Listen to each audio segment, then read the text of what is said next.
unamtafuta sana. Si huyu bwana mimi nampepeza hata alijamanzi. Huyu acha mimi nishakwambia udogo wake ni shamba. Hivyo sasa. Hii shule hatusomi mafala kama wewe. Umesikia dogo? Wewe ndio muombe baba yako au mama yako, umesikia? Wakupeleka kwenye kituo cha watoto yatima. Yaani usele kama una wazazi. Huyu mwenyewe kama kufariji yako. Haya kushiriki chochote kile. Wewe unaona haicheki kukusaidia kitu chochote kile. Unaliaga njaa, mwamba anakula.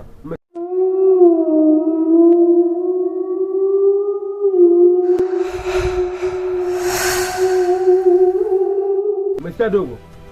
Wewe kuanzia leo mimi nakwambia wote shule wote hawakutaki, wanachuo wote.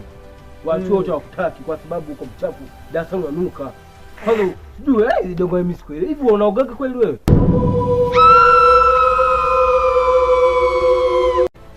Unaogaga hivi hata kwani wanakuonaga wewe?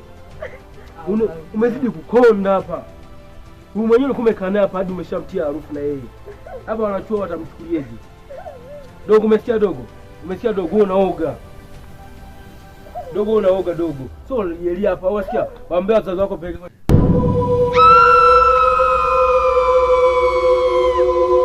Ukalia kukondeana, mtafia hapa wewe. Wachuo watakutaki, umesikia?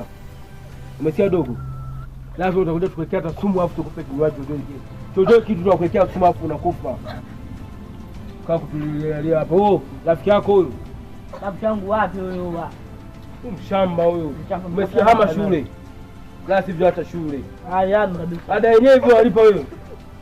Ngoja tu nije tuongee na mwalimu kwao tumpe hela ndio tu akufukuze shule. Mpaka hapa huna chochote kile dogo, yani umekaa tu kutuachamia hapa. Kwanza potea. Wapotea hapa. Potea dogo faster. Shamba ni. Wapotea nenda kwenu. Shamba wewe. Wacha wewe mshamba, twende zetu baba.